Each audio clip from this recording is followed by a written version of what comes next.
देखो जी, चलो जी उन्होंने ਉਹਦੇ ਨਾਲ ਮਸ਼ੀਨ ਲਾਤੀ ਹੈ ਮੂੰਹ ਤੇ ਮੁੰਡੇ ਦੇ, ਜਿਹੜੀ ਦਾੜੀ ਦੂੜੀ ਕੱਟਤੀ तो ਹੁਣ ਕਟਿੰਗ ਸ਼ੁਰੂ ਕੀਤੀ ਹੈ ਉਹਦੇ ਨਾਲ ਕੈਂਚੀ ਦੇ ਨਾਲ ਬਕਾਇਦਾ ਤੌਰ ਦੇ ਉੱਤੇ ਉਹਦੇ ਵਾਲ ਵੂਲ ਜਿਹੜੇ ਉਹ ਵੀ ਨਾਲ ਸੈੱਟ ਕਰ ਰਿਹਾ ਤਾਂ ਜਦੋਂ ਸ਼ੇਵ ਕਰਦੇ ਆ ਤੇ ਨਾਲ ਮਾੜੀ ਮੋਟੇ ਜਿਹੜੇ ਵਾਲਾਂ ਦੀ ਸੈਟਿੰਗ ਹੁੰਦੀ ਆ ਉਹ ਵੀ ਕਰ ਜਾਂਦੇ ਆ ਤੇ ਕੰਘੀ ਕੈਂਚੀ ਦੇ ਨਾਲ ਹੀ ਕੀਤੀ ਜਾ ਰਹੀ ਹੈ।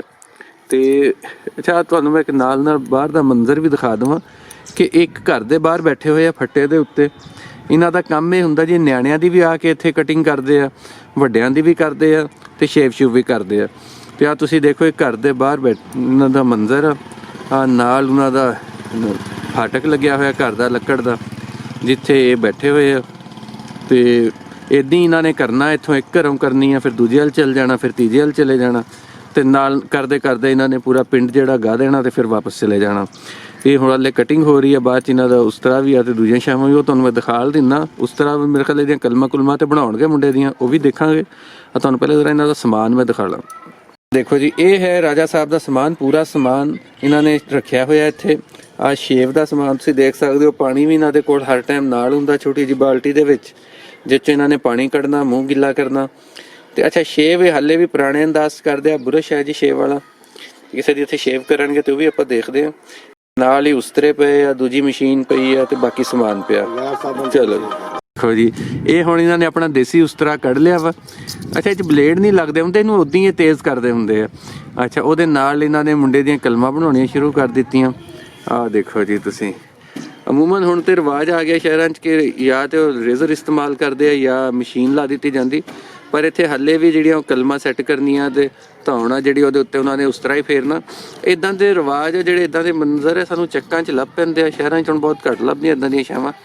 ਤੇ ਬੜਾ ਇੱਕ ਰਵਾਇਤੀ ਜਿਹਾ ਕਲਚਰ ਆ ਜੀ ਪੰਜਾਬ ਦਾ ਕਿ ਜਿਹੜਾ ਹੈ ਇਹ ਆ ਕੇ ਬਾਰਬਰਸ ਨੇ, ਹਜਾਮਾਂ ਨੇ, ਨਈਆਂ ਨੇ ਘਰ ਆ ਕੇ ਕੰਮ ਕਰਨਾ ਹੁੰਦਾ ਤੇ ਰਾਜਾ ਸਾਹਿਬ ਵੀ ਇੱਥੇ ਆ ਕੇ ਲੱਗੇ ਹੋਏ ਆ।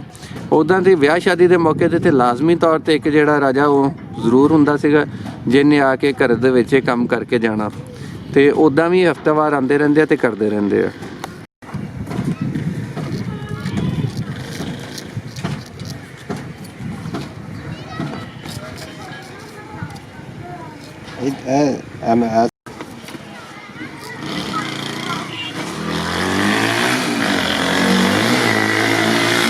ਹਾਂਜੀ ਰਾਜਾ ਸਾਹਿਬ ਕੀ ਨਾਂ ਤੁਹਾਡਾ ਤੇ ਕਦੋਂ?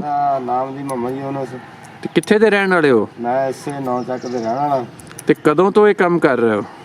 ਤਕਰੀਬਨ ਕੰਮ ਤੇ ਜਿਹੜਾ ਨਾ ਸਾਡਾ ਤਕਰੀਬਨ ਜੱਦੀ ਪੁਸ਼ਤੀ ਹਾਲਾਤ ਦਾਦੇ ਤੋਂ ਕੰਮ ਚੱਲਦਾ ਪਿਆ ਤੇ ਮੈਂ ਜਿਹੜਾ ਵਾ ਤਕਰੀਬਨ ਮੈਨੂੰ ਹੋ ਗਿਆ 20-25 ਸਾਲ ਇਹ ਕੰਮ ਕਰਦੇ ਨੂੰ।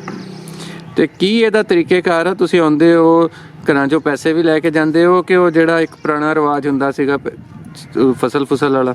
ਹਾਂਜੀ ਸਾਡਾ ਜੀ ਇਹ ਰਿਵਾਜ ਦੋਵੇਂ ਚੱਲਦੇ ਆ, ਫਿਰਦੇ ਤੁਰਦੇ ਆ। ਮੁੱਲ ਵਾਲਾ ਵੀ ਕਵਾ ਦੇ ਦੁੱਧ ਵੀ ਸ਼ੇਵ ਕਰ ਲਈ। ਬਾਕੀ ਸਾਡਾ ਜਿਹੜੇ ਸੇਪੀ ਦਾ ਕੰਮ ਆ 2-2.5 ਮਣ 3 ਮਣ ਦਾਣੇ ਜਿਹੜੇ ਚੱਲਦੇ ਆ ਸਾਲ ਦੇ। ਆ ਹੁਣ ਕਣਕ ਆਉਣੀ ਆ, ਕਣਕ ਤੇ ਜਿਹੜਾ ਨਾ ਅਸੀਂ 2 ਮਣ 2.5 ਮਣ ਹੈਲੋ 3 ਮਣ ਦਾਣੇ ਜਿਹੜੇ ਮਤਲਬ ਅਸੀਂ ਘਰ ਭਰਤੀ ਲੈਂਦੇ ਆ। ਅੱਛਾ ਉਹ ਹਰ ਘਰ 'ਚ ਜਿਹੜੀ ਤੁਸੀਂ ਭਰਤੀ ਲੈਣੀ ਆ ਜਿਹੜਾ ਸੇਪੀ ਵਾਲਾ ਤੇ ਉਹ ਫਿਰ ਉਸ ਤੋਂ ਬਾਅਦ ਉਹਨਾਂ ਦਾ ਜਿਹੜੀ ਕਟਿੰਗ ਆ ਤੇ ਸ਼ੇਵ ਆ ਫ੍ਰੀ ਕਰਕੇ ਜਾਂਦੇ ਹੋ? ਹਾਂਜੀ ਅਸੀਂ ਉਹ ਫ੍ਰੀ ਕਰਕੇ ਜਾਣੇ ਨਾ। ਸਾਲ ਬਾਅਦ ਮਤਲਬ ਕਿ ਗੰਦਮ ਆਉਣੀ ਆ, ਗੰਦਮ ਦੇ ਦਾਣੇ ਜਿਹੜੇ ਉਹਨਾਂ ਨੂੰ ਸਾਨੂੰ ਦੇ ਦੇਣੇ। ਕਪਾਹ ਆਉਣੀ ਆ 2-3 ਕਿਲੋ ਕਪਾਹ ਦੇ ਦੇਣੀ ਆ, ਗੁੜ ਮਿੱਠਾ ਦੇ ਦੇਣਾ, ਲਸਣ ਗੰਢਾ ਇੱਦਾਂ ਦੀਆਂ ਚੀਜ਼ਾਂ ਜਿਹੜੀਆਂ ਉਹ ਵੀ ਜ਼ਿਮੀਦਾਰ ਦਿੰਦੇ ਆ। ਪੱਠਾ ਮਾਲ ਰੱਖਿਆ ਹੋਵੇ ਮਾਲ ਡੰਗਰ ਪੱਠਾ ਵੀ ਦਿੰਦੇ, ਤੂੜੀ ਵੀ ਦਿੰਦੇ ਆ। ਇਸ ਕਰਕੇ ਗੁਜ਼ਾਰਾ ਜਿਹੜਾ ਚੱਲਦਾ ਪਿਆ। ਤੇ ਤੁਸੀਂ ਕਿੰਨੇ ਦਿਨਾਂ ਬਾਅਦ ਆਉਂਦੇ ਹੋ ਹਰ ਚੱਕ 'ਚ? ਅਸੀਂ ਜੀ ਤਕਰੀਬਨ ਮੈਂ ਇਸੇ ਚੱਕ ਵੇ ਰਹੇ ਸੀ ਤੇ 8 ਦਿਨੀ 7 ਦਿਨੀ ਮਤਲਬ ਕਿ ਆਉਨੇ ਜਿਹੜਾ ਲਾਉਂਦੇ ਆ।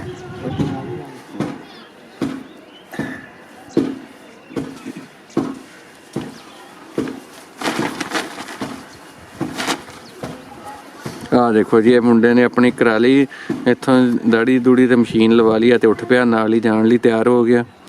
ਚਲੋ ਜੀ ਇਹ ਤੇ ਅਸੀਂ ਇੱਥੇ ਤੱਕ ਦਾ, ਬਾਕੀ ਹੁਣ ਤੁਹਾਨੂੰ ਇੱਕ ਸ਼ੇਵ ਦਿਖਾ ਲਾਂਗੇ ਇਹਨਾਂ ਦੇ ਕਿੱਦਾਂ ਸ਼ੇਵ ਕਰਦੇ ਆ ਤੇ ਉਦੋਂ ਤੱਕ ਫਿਰ ਰੱਬ ਰੱਖ।